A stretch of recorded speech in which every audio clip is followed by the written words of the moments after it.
The sky cracked open like a warning, thunder growling through the low clouds above Lancaster County, Pennsylvania. As mourners gathered at the edge of the old Buckridge Cemetery, rain began to fall in sudden, slanting sheets. No one expected what would happen next. Not at a funeral, not in this quiet Amish border town, where change was something that only came with the seasons. The ceremony had just begun. The pastor's words hung in the heavy air. Then, through the downpour, a lean figure emerged from the tree line, soaked, silent, and determined. A German shepherd. A war dog, scarred and limping. He made no sound, no threat. He walked up to the casket and placed his head gently upon it, refusing to move. The entire town stood frozen. Sometimes it takes a dog to remind us how to be human. Welcome to the HeartForce channel, where you and I find more meaning in life through dog stories. Before we continue, please comment below and let us know where you are listening to this video. And if you have any dog stories of your own, feel free to share them with everyone. It was Sheriff Calvin Rourke's funeral. Decorated Vietnam vet, former canine handler, and the kind of man who said little but always showed up when the town needed him. He died quietly in his sleep, just shy of 74. But the dog, no one expected that. Calvin hadn't owned a dog in nearly 20 years. And yet, there this shepherd stood, soaked to the bone, refusing to leave his side. No collar, no tad, just eyes full of something too knowing to ignore. The dog had come from nowhere, it seemed. But in small towns like Buckridge, everything meant something. Whispers started even before the first shovel of dirt hit the casket.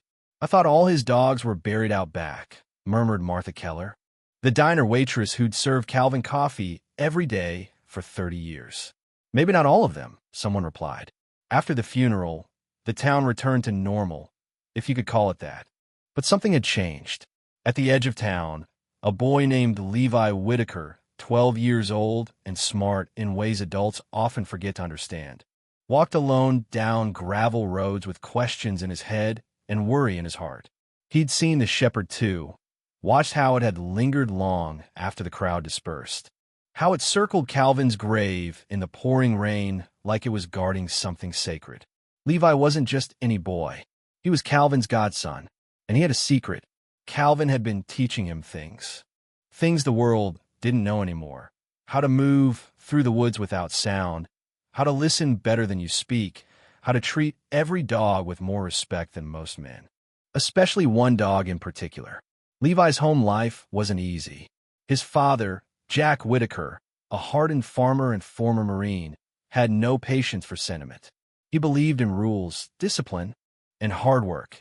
No exceptions, not even for Levi's autism diagnosis that came 2 years too late to change how he was raised. He didn't believe in therapy dogs or gentle teaching. He believed in results. That night, Levi sat on the edge of his bed, whispering the name only Calvin used when talking about a dog from his past. Shadow. He didn't know if it was really the same dog. That didn't seem possible. But when he'd looked into the shepherd's eyes at the cemetery, something clicked. The dog had paused beside him, looked into him, not at him, into him. And Levi knew. 2 miles away, under the old covered bridge by Hemlock Creek, the German shepherd lay in silence. Mud clung to his fur, and his ribs showed. But his eyes never closed. His ears twitched at every distant engine, every echo of thunder. But he waited for something, or someone. By morning, the rumors had taken hold. Some said the dog was a ghost. Others claimed he was a retired service animal Calvin had kept hidden all these years. And a few, like Jack Whitaker, insisted the town needed to do something about a dangerous stray. "He could bite a kid," Jack growled at the town council meeting that night. "He's not normal." You all saw it, sitting there at the grave like he knew what it meant. But others weren't so sure. "He didn't hurt anyone," said Deputy Marie Denson, who'd been Calvin's second-in-command. "He mourned." "Dogs don't mourn," Jack snapped. "They respond to scent, not spirit." "You're wrong," Marie replied quietly. "And I think you know it." The town split that night between those who wanted the dog captured and those who believed he belonged to Calvin, even if no one could explain how. That week, Levi did what Levi always did when the world got too loud. He went into the woods. That's where he found him. Not by accident. He'd followed the trail like Calvin had taught him. Broken branches, tracks in the mud, a rhythm in the silence.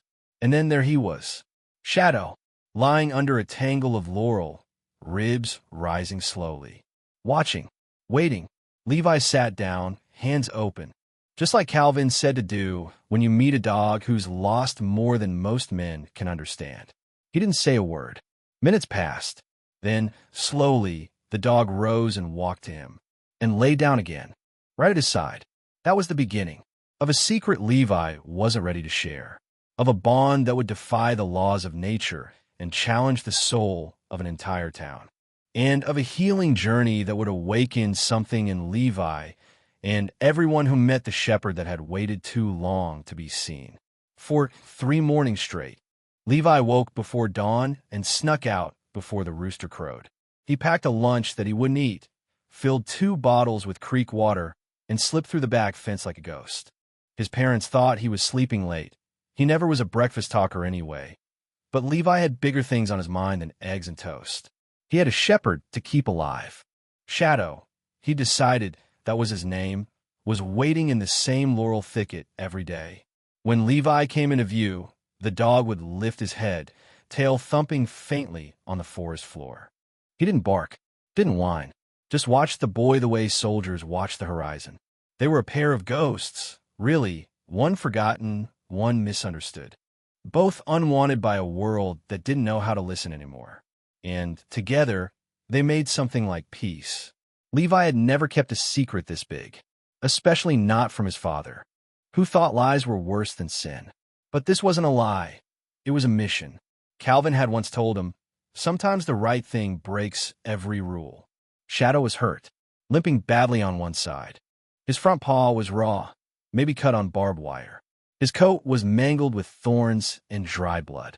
Levi, whose hands usually trembled when things got loud or crowded, found himself calm and steady around the dog. He brought scraps from dinner, tended the wound with ointment stolen from the horse barn. He read instructions from one of Calvin's old Army field medic manuals. It was all in there. Calvin had taught him to read differently, not by sounding words out, but by imagining them as instructions for survival. And survival was exactly what they were trying to do. At school, things hadn't changed. Kids still avoided him. Teachers still talked too slow or too loud. And Levi still sat alone. Except now he didn't mind. He had something the others didn't. He had Shadow, and Shadow trusted him. Meanwhile, the town's fear was growing. Posters had gone up around Buckridge. Warning, stray dog sightings. Jack Whitaker had taken things into his own hands. He and a few of the other men from the hunting club began setting up trail cams and laying bait stations along the outskirts of the forest. We can't let some feral animal become a town mascot, Jack said at the diner. Next thing you know, some kid'll get bit. Martha Keller gave him a long, measured look over her coffee. Funny thing, she said, I trust that dog more than I trust most of the people sitting in this booth.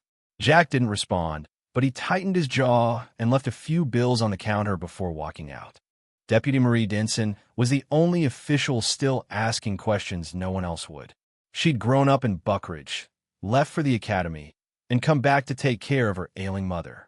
She'd served under Sheriff Calvin for 8 years. She knew about Shadow, at least a little. Calvin had once told her about a shepherd he'd handled in Nam.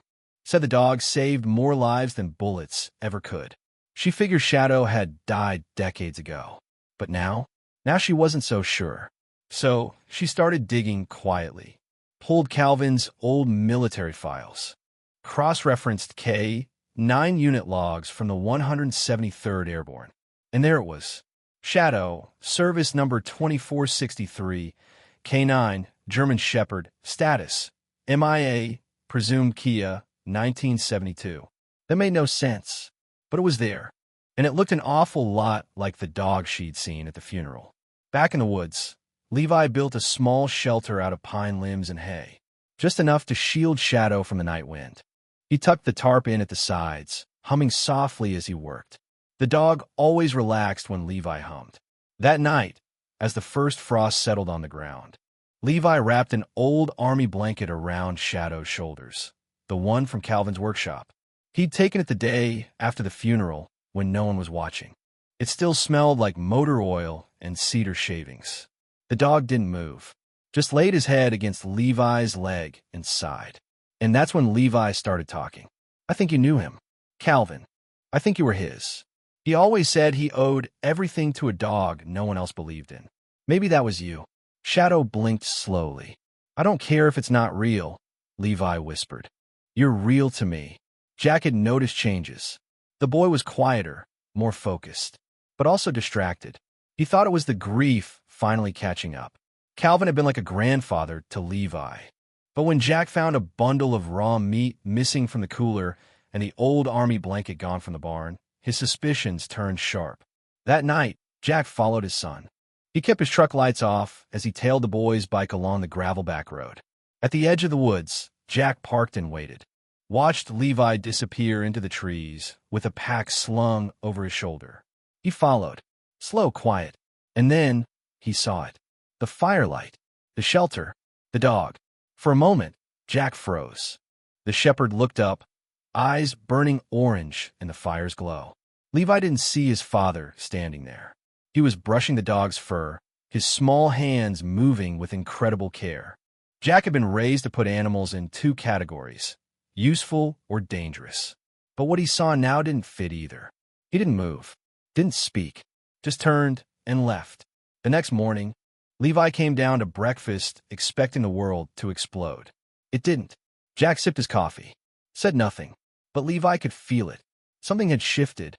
That week, things in Buckridge took a turn. Trail cams picked up movement, too fast for coyotes, too large for foxes. Locals reported seeing a shepherd, maybe two, darting through the orchard rows. One kid claimed the dog walked him home when he got lost coming back from the creek. Word spread, and people started to hope. Maybe Calvin hadn't left them completely. Maybe, just maybe, something had stayed behind to protect the town when they'd stopped protecting each other. But Levi knew something the others didn't. Shadow was getting worse. The wound was infected. He needed help, real help, and Levi only knew one person who might be able to save him. Deputy Marie Denson. Marie Denson had never been the kind of deputy who needed a badge to do the right thing. That's why Calvin had trusted her.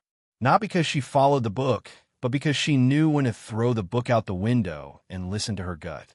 And that gut was screaming when she heard the knock on her back door at 6:03 a.m.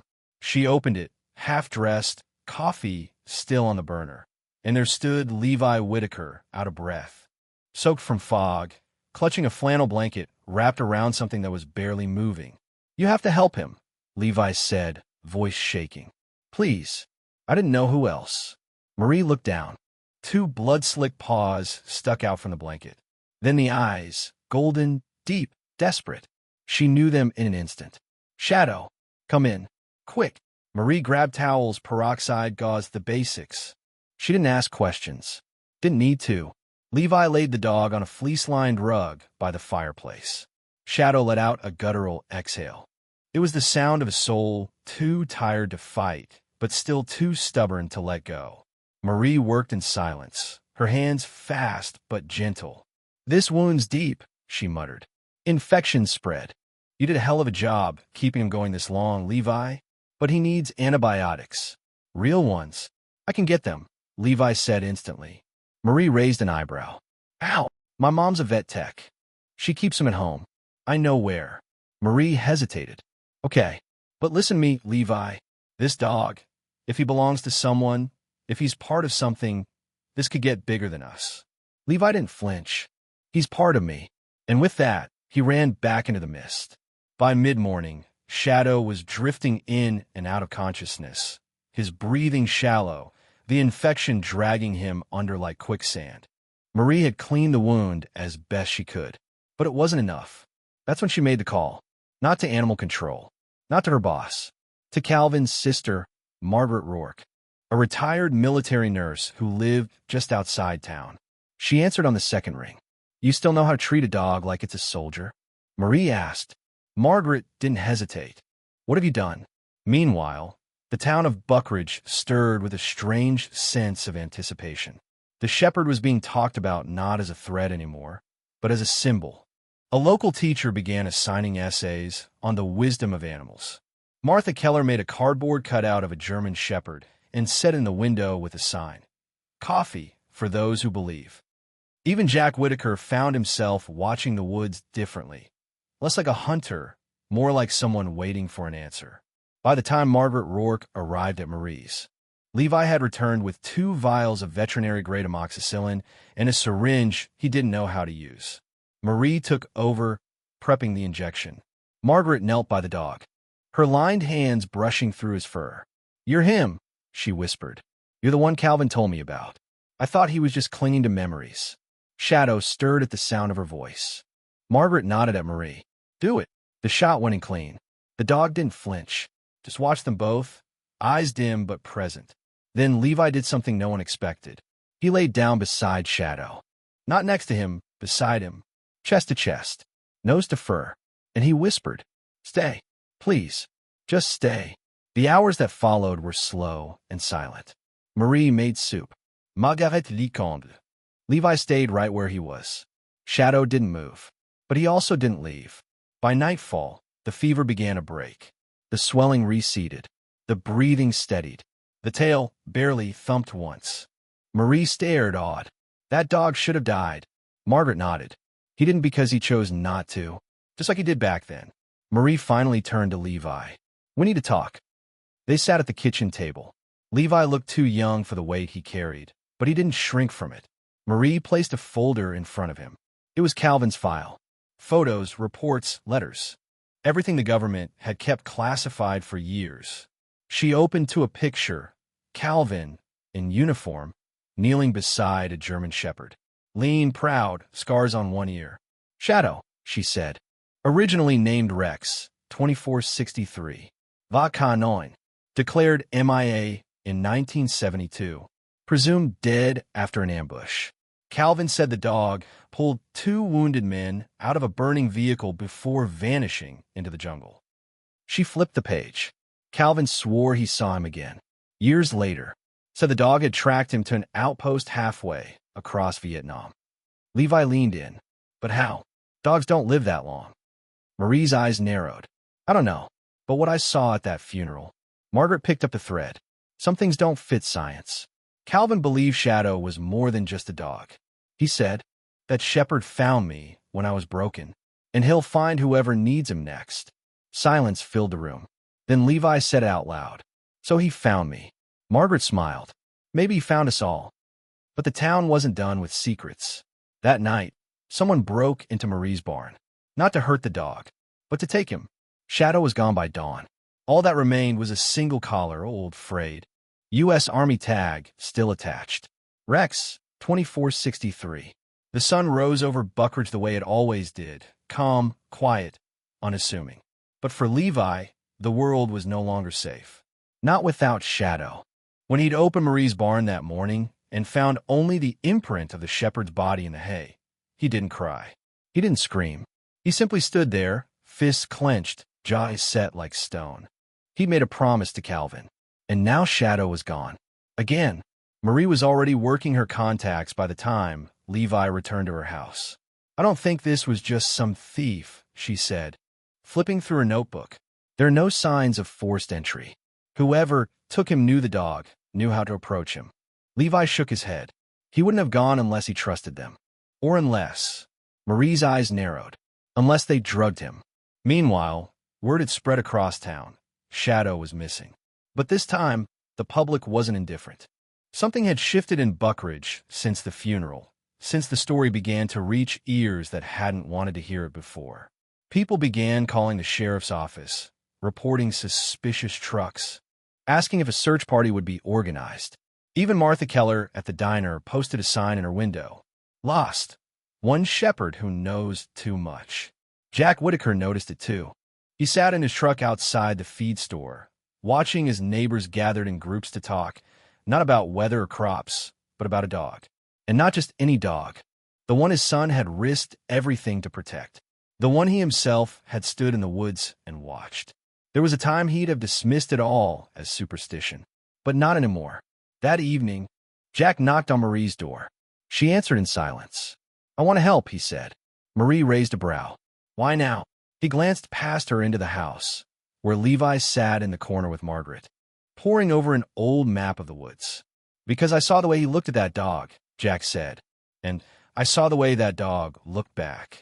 That wasn't instinct. That was loyalty. Marie nodded slowly. You think someone took him? I know they did. Who? Jack hesitated. You ever heard of Redwood Tactical? Redwood Tactical was a private security outfit based just 3 counties away, run by a man named Colt Brenner, a former military contractor with a reputation for doing the jobs too dirty for the government to touch. Rumor had it they'd been buying up retired military dogs, reconditioning them for covert retrieval ops. Marie had heard whispers, but nothing concrete. Until now. Levi stepped forward, face pale but voice steady. They found out. They want him back. Jack looked at him. How would they even know? Levi pulled something from his pocket. A tag. Bent, scratched. Not the collar they'd found in the barn, but another, older one. Found in Shadow's blanket. Marie took it. Property of Redwood Tack. Asset 02. Shadow had been tracked before. He'd escaped them once. Now they wanted him again. They didn't have much time. Marie gathered supplies. Margaret packed field gear. And Jack, well, Jack dusted off his old Remington 700 and checked the scope. I'm not going to shoot anybody, he muttered. But I'll be damned if they take that dog again. That night, Levi led them into the woods. They followed his path, one only he could sense. It wasn't a straight trail. It was instinct, intuition, memory, the way Shadow had moved, the places he'd paused, the trees he'd circled. They found the first sign an hour in. A syringe discarded, glinting in moonlight. Then a boot print, deep, wide, deliberate. Marie pointed her flashlight at the ground. They're moving fast, north toward Briar Ridge. Jack nodded. Old fire towers that way. Has a road access point. Bet they got transport waiting. Then we cut them off, Marie said. No, Levi interrupted. We wait. Marie looked down at him. Why? Because he's not going to run. They reached the fire tower at midnight. 3 men in black fatigues stood outside a modified transport van, rifles slung but relaxed. Inside the van, a cage. Inside the cage, Shadow, Marie, Jack, and Margaret fanned out in the dark. No one fired. This wasn't a standoff. It was a rescue. But Levi walked straight into the clearing. The men turned, startled. One stepped forward. Colt Brenner. Well, he said, smirking. You must be the kid. Levi didn't speak, just stared at the cage. He's not yours, Brenner said. That dog was abandoned. Lost. We recovered him. Gave him a new purpose. He had a purpose before, Levi said quietly. Following an old man into the woods? Please. This animal was bred for precision. Obedience. He's an asset. Levi walked closer. Brenner raised a hand. Kid, I wouldn't. But he was already there, at the cage. And inside, Shadow stirred. His ears twitched. His eyes opened. And in the next second, the lock shattered. None of them saw how.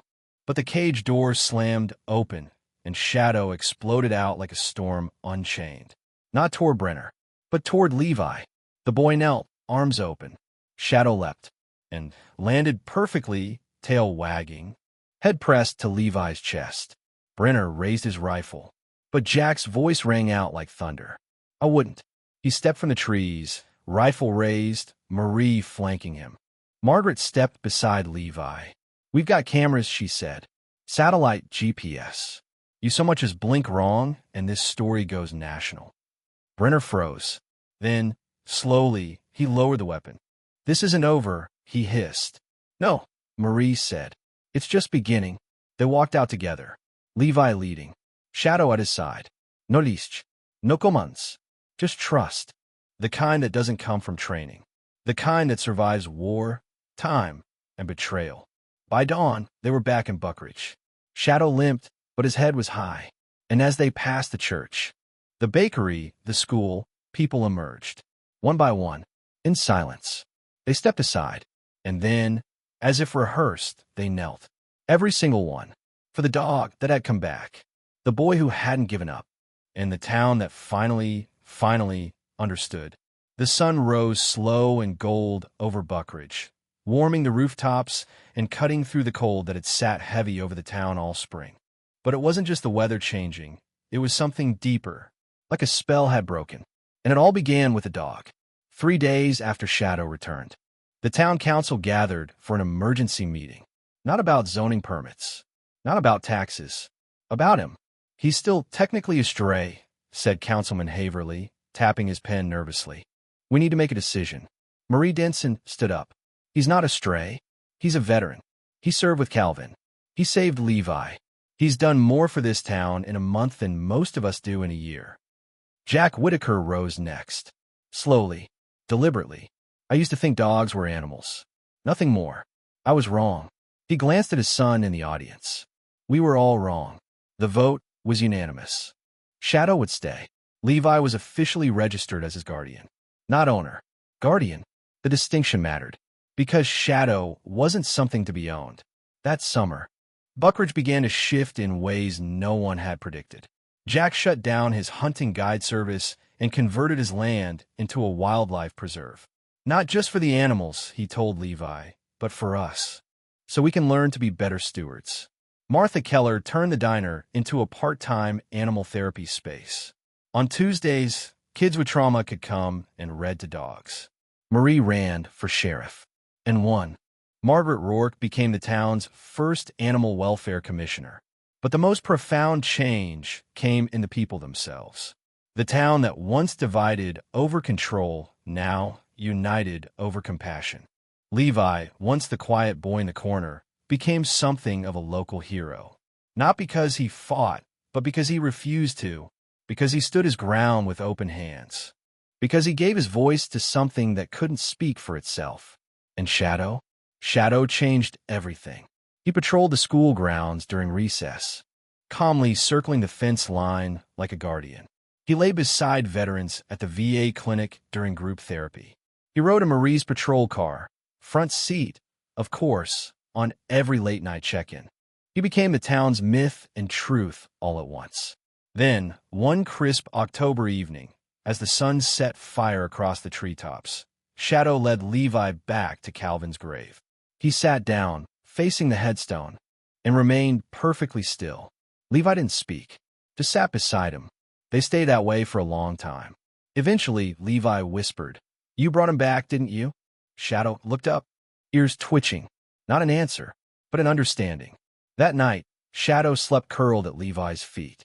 And in the morning, he was gone. Not missing, not taken, just gone. No paprints, no broken branches, just the faintest imprint in the grass. And the collar Levi found beneath his pillow. Rex, 2463. The town searched, of course. They put up signs again, called shelters. But deep down, everyone knew. Shadow had done what he came to do. He'd healed what needed healing. He'd protected what needed protecting. He'd loved fiercely and faithfully. And when it was time, he'd left with dignity. But every so often, especially near the edge of town, someone would say they saw something, a blur of black and gold darting across a ridgeline, or a shadow pacing behind the trees just out of reach. And they'd smile, because the legend wasn't gone. He was just watching. And Levi? He grew up, became a vet, started a foundation called the Shepherd's Oath, dedicated to pairing misunderstood kids with working dogs in need of second chances. Every child gets a companion. Every dog gets a voice. And on the foundation's mission wall, carved into reclaimed cedar, is a single quote from Calvin Rourke. Sometimes the bravest thing you can do is choose not to fire the shot. The story of Levi and Shadow isn't just about a boy and a dog. It's about what happens when we choose compassion over fear, understanding over control. It's about healing and how often. Healing begins with listening. In a world that moves fast, where it's easy to judge and harder to trust, Shadow reminded a town how to pause and feel. Whether you've known loss, carried invisible wounds, or struggled to be understood, remember, connection can change everything. Sometimes, the heart that saves you doesn't look human at all. It walks on 4 legs and waits patiently for you to notice it.